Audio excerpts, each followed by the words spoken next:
దేశంలో ఎన్నడూ చోటు చేసుకోనట్లుగా న్యాయస్థానంలోనే కాల్పుల ఘటన చోటు చేసుకుంది. ఈ అంశానికి సంబంధించి మనతో మాట్లాడేందుకు ఏపీ సింగ్ सीनियर न्यायवादी मनतो पार्टनर उన్నారు. ఏపీ సింగ్ जी, पहली बार भारत की न्याय व्यवस्था में एक कोर्ट के अंदर कोर्ट हियरिंग होते ही समय पे एक शूट आउट हुआ था, इस मामले को आप कैसे देख रहे हैं? नहीं, ये बहुत बड़ी घटना है। शूट आउट नॉर्मल नहीं ले सकते इसको।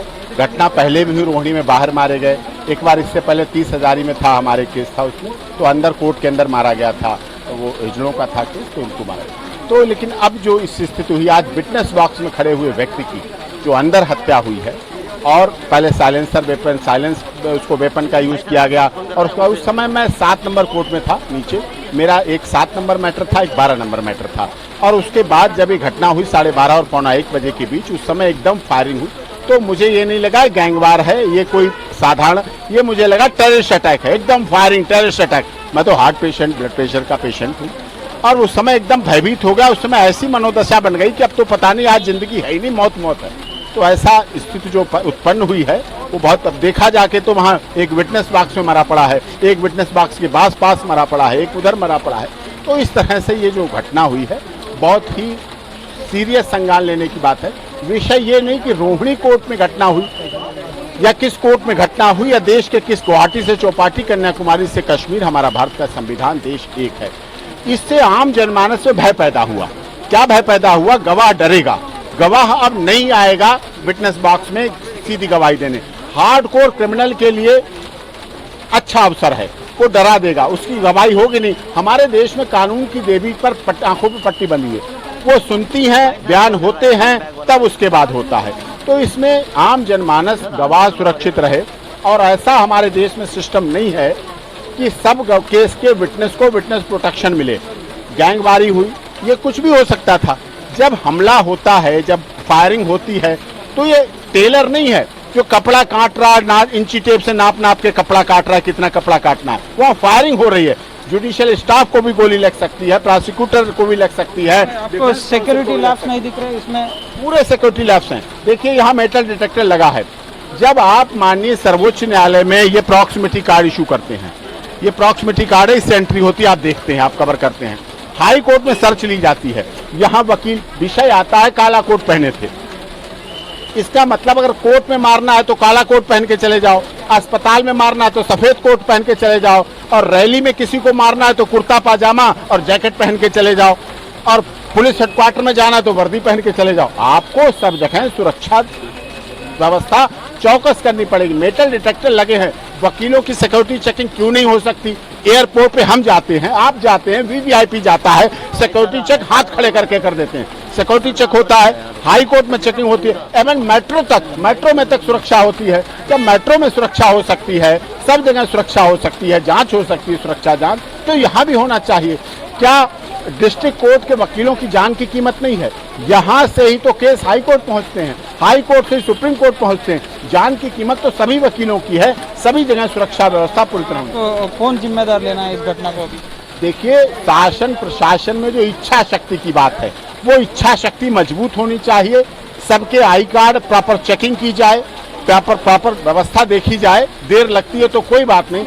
अब यहाँ क्या भय का माहौल कितना है? क्या आज इस घटना के बाद हमारे परिवार, माता पिता, बुजुर्ग, हमारी पत्नी, बच्चे, भाई बहन सो पाएंगे चैन से? कोर्ट गए इसका मतलब युद्ध पे गए हुए हैं, कोर्ट गए इसका मतलब बहुत बड़ी लड़ाई पे गए हुए हैं। कितना जीवन खतरे में पड़ गया है। आप अंदर ही है? हाँ, मैं 7 नंबर कोर्ट में था।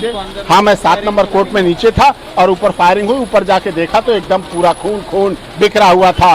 3 लाशें पड़ी हुई थी, डेड बॉडी पड़ी हुई थी।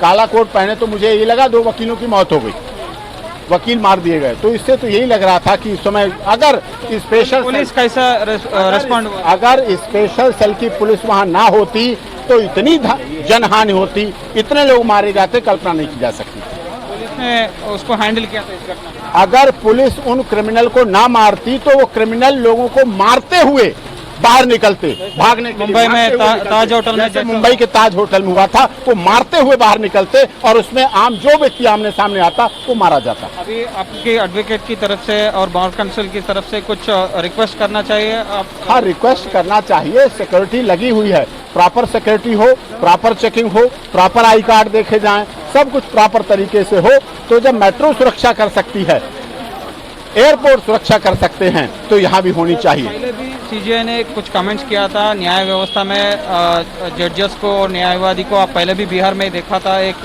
एडवोकेट को कैसे मर्डर किया था, वैसा ही अभी डायरेक्टली कोर्ट में आके डायरेक्ट जो कल्प्रिट्स हैं उनके ऊपर अटैक हो रहे हैं और न्याय व्यवस्था के ऊपर इस अटैक्स को कैसे देखते हैं? बात यहाँ पर अटैक कल्प्रिट्स की बात नहीं है, इनामी बदमाश की बात नहीं है या दूसरे की, बात मौत की है, बात असलाह अंदर पहुंचने की है, बात विटनेस बॉक्स में खड़े हुए व्यक्ति को गोली मारने की है, बात स्पेशल जज नवजीत सिंह के कोर्ट में सीधे 3 लोगों की मौत की बात है। विषय इस पर है, ये विषय कहीं भी हो सकता है, वो किसी के साथ हो सकता है, किसी केस में हो सकता है।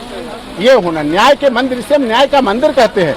न्याय के मंदिर खून की होली खेली गई, न्याय के मंदिर के कोर्ट के अंदर ये ऐसा विहंगम दृश्य हुआ, ऐसा हंगामा हुआ, होना कहीं नहीं चाहिए। लेकिन अगर यहाँ भी होने लगेगा तो लोग वहाँ सुरक्षित महसूस करेंगे। यहाँ गवाही देनी पड़ती है या उंगली उठा के कहना पड़ता है इसने मर्डर किया था, मैंने गोली चलाते देखा है। वो कब बोलेगा? वो कहेगा साहब हमने नहीं देखा, पुलिस ने हमसे सादे कागजों पर साइन कराए थे।